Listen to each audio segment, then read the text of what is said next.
Hello, everyone. My name is Anna, and I am 29 years old.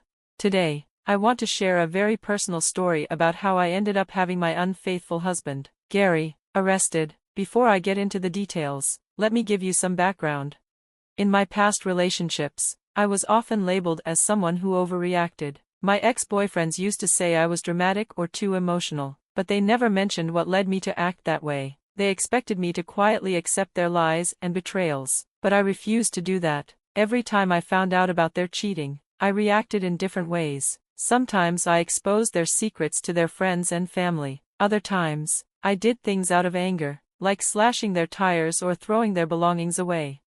But even after taking revenge, I never felt truly satisfied. The pain of betrayal never went away. It was like pouring gasoline on a fire. It only made my anger worse. And despite everything, I kept getting cheated on again and again. Just when I thought I would never find a man I could trust, I met Gary.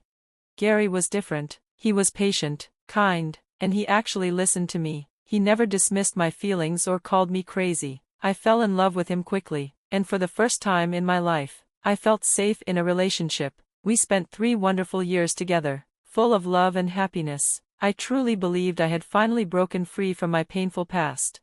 Eventually, we got married in a beautiful wedding surrounded by our family and friends. I thought this was my happy ending, but life had other plans for me. Shortly after we got married, Gary's father, Samuel, passed away. It was a difficult time for the entire family, especially for Gary's mother, Melissa, but during our grieving, we discovered a terrible secret. Samuel had been having an affair for many years with a woman named Lisa. This discovery was devastating, especially for Melissa. She was heartbroken. As someone who had been betrayed before, I knew exactly how she felt. I wanted to be there for her and help her through the pain.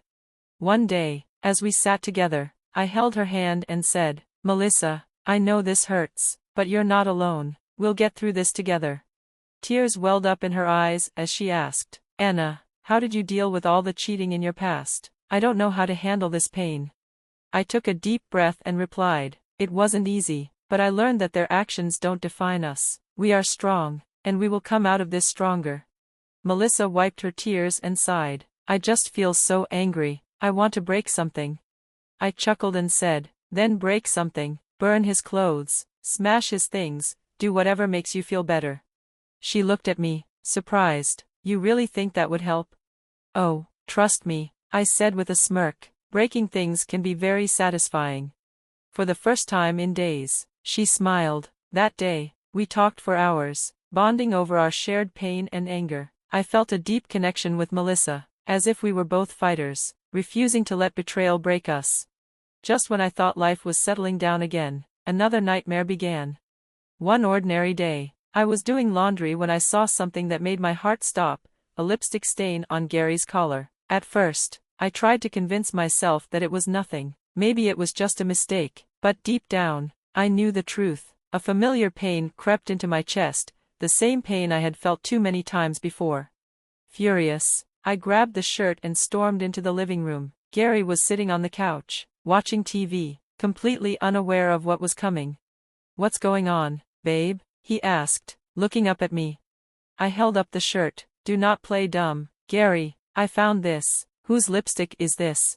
His eyes widened. "Anna, I swear, I don't know how that got there. I would never cheat on you." But I knew better. I had seen this act before. The lies, the fake innocence. I wasn't falling for it. My anger boiled over, and I told him to leave. After a heated argument, he finally walked out. As soon as he was gone, my emotions took over. I broke down crying, then started smashing things in frustration. I called Melissa, sobbing as I told her everything. "I can't believe this," she cried. "After everything we've been through, how could he do this?" For days, I ignored Gary's phone calls. I wanted nothing to do with him. I buried myself in ice cream and let myself grieve the loss of the man I thought I knew. Then one day, Melissa called again. "Anna, I just spoke to Gary," she said softly. "He's begging for another chance. He says he made a mistake and he wants to come home." I wanted to scream, "Melissa, I don't think I can forgive him. He promised he would never hurt me." She sighed. "I know, dear, and I won't tell you what to do, but if I had a chance to fix things with Samuel before he passed, I would have taken it." Sometimes, forgiveness is the strongest thing we can offer. Her words hit me hard. I had spent so much of my life holding on to anger. Maybe it was time to let go. With a heavy heart, I replied, "Tell Gary he can come home, but he needs to know that things will never be the same." And so, I waited for the man I once loved to return, unsure of what the future would hold. The phone call came through, and I could immediately hear the shock and sadness in Melissa's voice. Her emotions reflected exactly how I was feeling inside: broken, betrayed, and completely lost.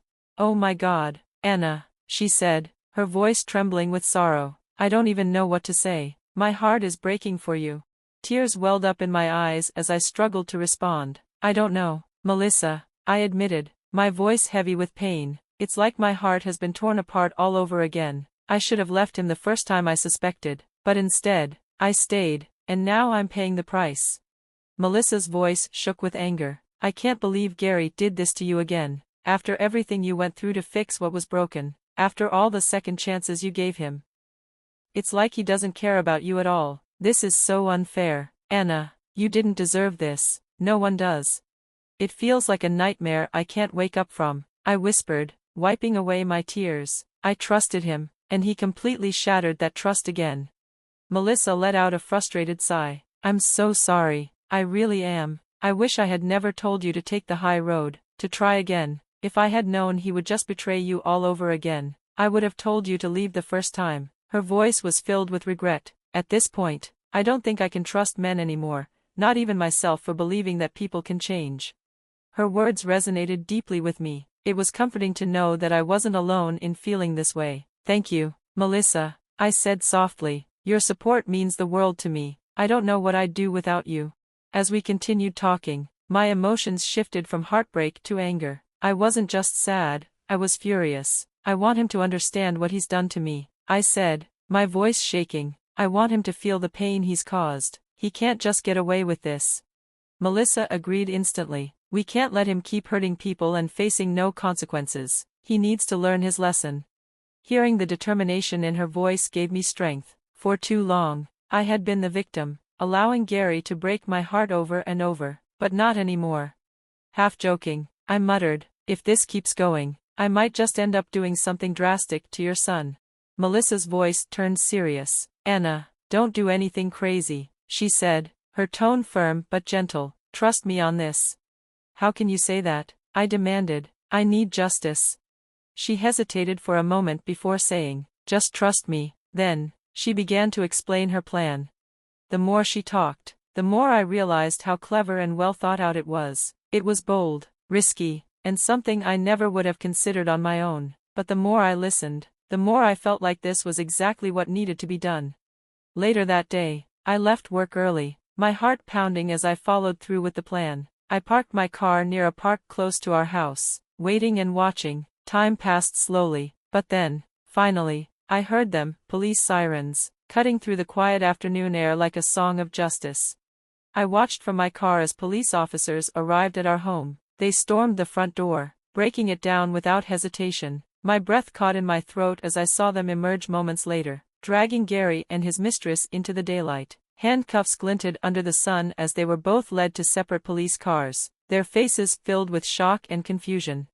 Onlookers gathered, whispering amongst themselves. I could see the embarrassment on Gary's face as he realized people were watching. His mistress was trying to argue with the officers, but her protests went unheard. The scene was everything I had imagined, and yet, as I sat there watching, I felt more than just satisfaction.